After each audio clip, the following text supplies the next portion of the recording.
Hello friends. आज हम calendar topic part 4 के बारे में पढ़ाने जा रहे हैं।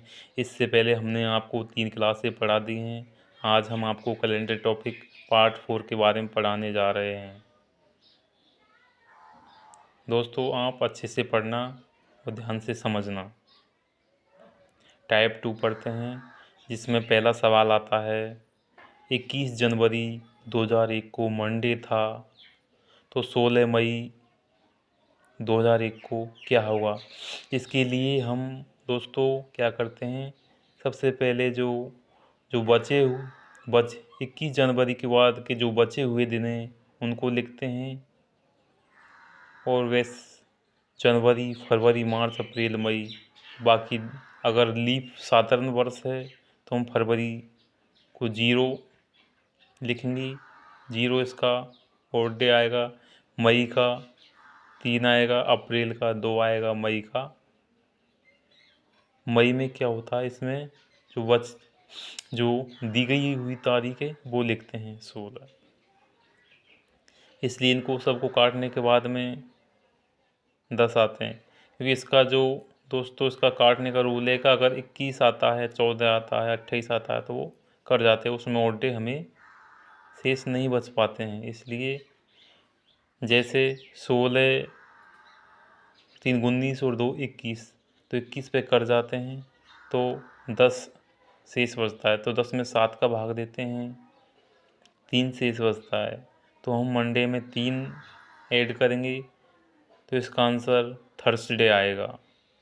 Thank you friends. इसके बाद अगला सवाल आता है 10 अप्रैल 1948 को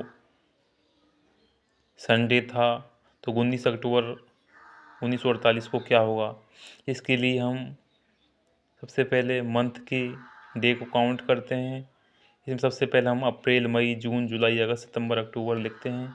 इसमें अप्रैल के जो शेष जो बचे हुए दिन हैं उनको लिखते हैं 20।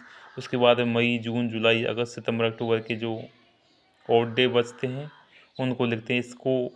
इस चीज़ को मैंने आपको समझा दिया, इसकी जो पिछली क्लास है उनमें आप देख सकते हैं। इस तरीक़ा से 21-14 के हिसाब से इनको काटते हैं और बचे हुए दिनों को लिखते हैं। तो इनमें 3 शेष बच रहा है, तो 3 हम संडे में ऐड करेंगे तो इसका आंसर वेडनेसडे होगा, मतलब बुधवार होगा। इसके बाद अगला केस सेकंड आता है, जैसे 26 जनवरी 2010 को मंडे था, तो 26 जनवरी 2021 को क्या होगा। इसमें जब मंथ सेम हो, वर्ष अलग अलग हो, तो इसके लिए हमें उनके बीच का जो डिफरेंस है वो ज्ञात करना होता है। तो 2010 और 21 के बीच में डिफरेंस 11 साल का आता है। उसमें जो लीफ वर्ष हैं वो काउंट करते हैं। जैसे 2010 से 21 के बीच में जो लीफ वर्ष हैं, एक तो 2012 है, 2016 है, 2020 है, तो 3 लीफ वर्ष हैं। तो उन 3 लीफ वर्ष को 11 में और ऐड करेंगे तो 11 3 14, 14 में 7 का भाग देने पर और डे 0 आता है। इसलिए हम मंडे में 0 ऐड करेंगे तो हमारा जो आंसर है वो मंडे ही आएगा।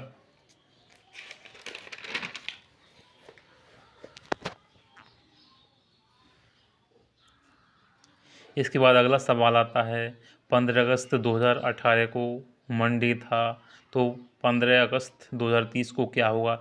इसमें भी हम 2030 में से 2018 को माइनस करेंगे तो 12 शेष ईयर आएंगे।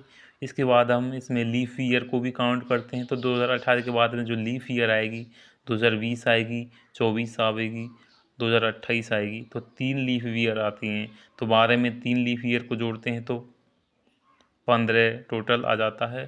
तो 15 में 7 का भाग देने पर एक और डे बचता है, तो मंडे में एक और डे को जोड़ेंगे तो हमारा आंसर ट्यूसडे आएगा। अगला सवाल आता है 26 जनवरी 2010 को संडे था, तो 26 जनवरी 2011 को क्या होगा। तो इसके बीच में जो ऑड डे ईयर आ रही है तो एक आ रही है, तो एक को हम संडे में प्लस करेंगे तो मंडे आएगा। उसी प्रकार अगला सवाल आता है 10 जनवरी 2001 को ट्यूसडे था, तो 10 जनवरी 2003 को क्या होगा। तो इसमें भी ऑड डे ईयर 2 आ रहा है, तो ट्यूसडे में 2 को ऐड करेंगे तो थर्सडे आंसर आएगा। इसके बाद में अगला सवाल आता है 20 जनवरी 2015 को फ्राइडे था, तो 31 जनवरी 2025 को क्या होगा। इसमें हमें मंथ और डे ज्ञात करना है और ईयरली और डे भी, ईयर और डे ज्ञात करने हैं। इसमें ईयर जो मंथली जो ऑड हैं वो 11 दिन हैं और ईयरली जो ऑड डे हैं वो 13 हैं, क्योंकि 2025 में से 15 माइनस करेंगे तो 10 आएगा और इसके बीच में जो लीफ ईयर हैं वो 3 आती हैं, 16, 20, 24। तो इन सबको हम जोड़ेंगे 11 और 13, जोड़ने पर 24 आता है। 24 में 7 का भाग देने पर 3 और डे बचता है। 3 को हम फ्राइडे में ऐड करते हैं तो हमारा अगला आंसर मंडे आता है। इसके बाद हम अगले सवाल की तरफ चलते हैं। 20 जनवरी 2022 को ट्यूसडे है तो 16 मई 2030 को क्या होगा। इसके लिए हमें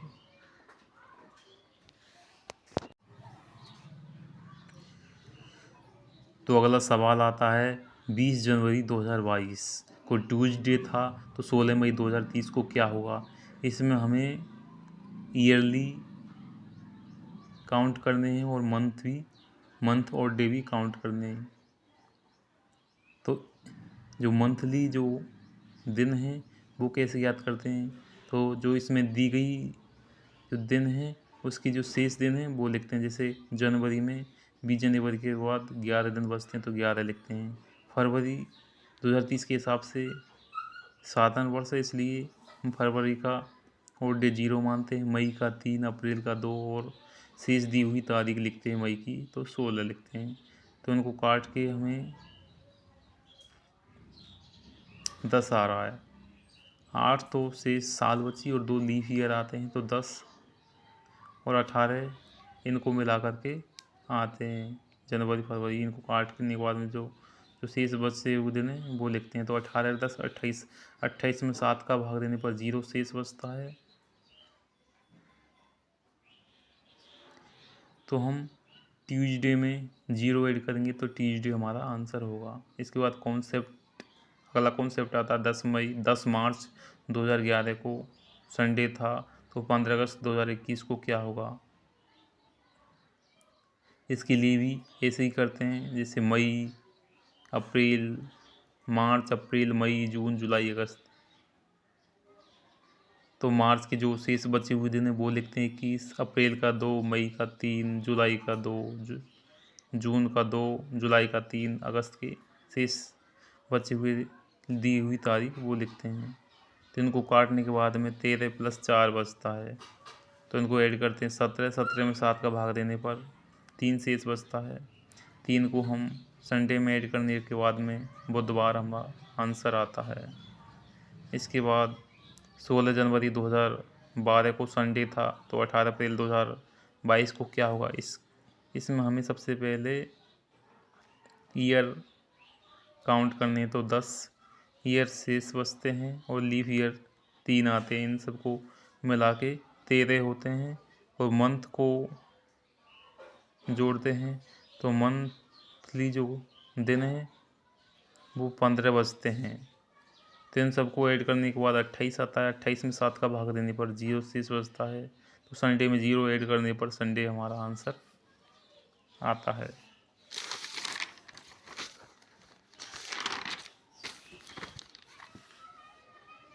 इसके बाद ये अपना लास्ट सवाल है।